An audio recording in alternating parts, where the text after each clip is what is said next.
We always say that we always like to remind people that the ACA was started like 15 years ago now, I guess, when the founding member put an ad in the newspaper saying, come meet for coffee if you're an atheist. It's even easier now. Right. With the that interwebs thing that I've heard about. So I guess Don's answer was hang out with more atheists. Like Don said, I've never been a theist, but I'm told that the best cures for sincerely believing this stuff are, one, actually reading the whole Bible. And two, I don't got the patience for that. Okay. Well, there are actually audio books with like famous actors on them. Those might be listenable. I don't know so much about the begat parts, but and the other thing is read about other religions instead, because there's a huge diversity of different crazy things that people around the world believe. That Hindu stuff, Krishna and stuff, he's into that kind of stuff. So, my mom's Christian, my dad's into that. So I'm being pulled both ways, and I want them to leave me alone. A piece of good advice I got once, because I went to church when I was a kid. I tried very hard, to be a Christian, and pretended to be a Christian for a long time because I wanted to be a Christian, and it just wasn't sticking. But somebody gave me a good piece of advice, because I kind of had the same thing that you described for a long time. What if I'm wrong? And, somebody said if it's a choice between the Christian God versus not believing in anything, it's a dichotomy. It seems like a 50% chance of being right or wrong. But if you throw in all the other gods and goddesses that humans have believed in over history that also promised eternal damnation, it makes the odds a lot smaller, even for the religious people, that they picked the right one. Right. So, you're just as safe. It's just almost just a safe bet going with reason and being a non-theist. Well, I'll definitely look up some people if I can. If not, maybe I can start my own and get a little group going, because it's really tough, feeling like you're the only one out there. Yeah, I can empathize with that. It's easier than you might think. When it comes to reading about some other religions, for a while I was a big fan of a blog called Kafir Girl. That's KAFIR girl.blogspot.com. She was like reading the entire Quran and blogging about the experience. She didn't get that far. I mean, she got pretty far, but then she sort of dropped off. But the blog's still around, and an entertaining read. So that'd be an Islamic perspective, I guess. Right. Mm-hmm. Sure. All right, guys. Well, thanks for taking my call, and thanks for the advice. No problem. Thanks for calling. Okay, so I'm going to try Jay in Austin. Are you there, Jay? Yes, sir, I am. What's on your mind? I hadn't called y'all in a long time. Okay. I recognize you. Yeah, I know you. I know you do. Well, my question would be this, because I'm a Korean vet.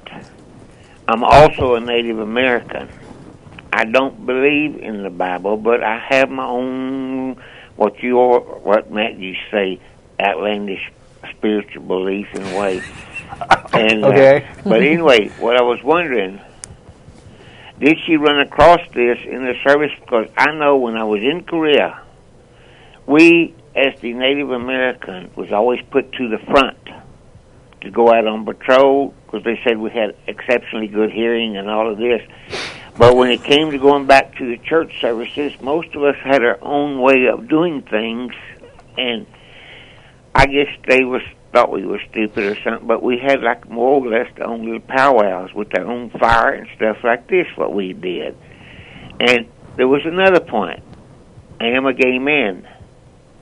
So I was wondering about your guess. What did she run into in this similarity? But to us, I'll put it this way, like I say, if we were Native Americans, I always said we had better hearing, which I do believe in, and I felt like it was true.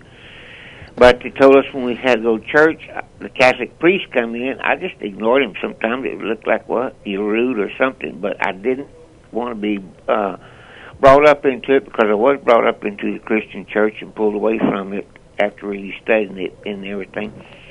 But also then, what was strange, I never openly admitted to being gay until it was late in life.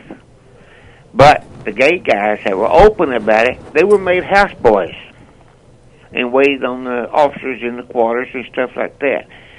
And there's one or two of them up there that didn't have religion. They didn't believe in that were gay. And all this comes out. So, I mean, it's a circle.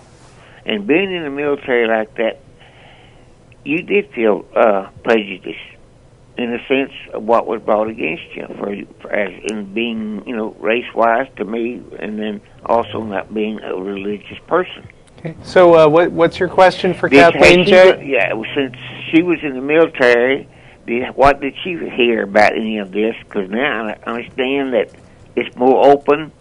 Back there then, they didn't say nothing unless they really called them doing, you know, for houseboys or stuff like that. So we're talking about ethnic minorities, we're talking about gays, and we're also talking about atheists all at the same time. Yeah, it was all mixed together in that thing when I was there, so I don't know. Maybe you can compare and contrast. I could tell you right now, as it stands right now in the service, we haven't done any scientific studies on it, but I believe gays have it worse in the service than non-theists do. Because even when a non-theist is afraid to come out to their commanders, even when they feel like they have to hide who they are, there are no regulations prohibiting us from joining the service. And there's no regulations that automatically say if we admit to being non-theists, we have to be discharged from the service. And I spent most of my career in military law enforcement, and while I have heard of numerous non-theists being threatened and actions having to be taken because of those threats, I have never heard of a non-theist being injured because they were a non-theist. And that's not true with gays. There have been gays in the military, even people who maybe were not gay but were suspected of being gay, who have been injured and occasionally killed, and a couple of very publicized stories like what happened at Fort Campbell a few years ago.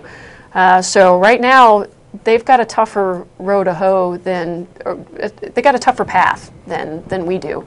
But this Don't Ask, Don't Tell, that's all up for debate now. There's going to be some changes with regards to... hopefully soon. I would think that if Don't Ask, Don't Tell gets repealed, that would make the legal issues easier, but it wouldn't stop what you were talking about regarding getting killed. It's still a matter... It's one thing to change policy, but something completely different to change what's going on in people's heads.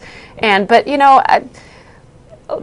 there are a lot of strong opinions on that issue in the military, but I have always been, just me personally, I'm not speaking for American Atheists or anything, me personally, I've always believed it's time to just drop the ban and let them in, because I don't believe in our current equal opportunity climate that it's right to let the bigots dictate the terms, basically.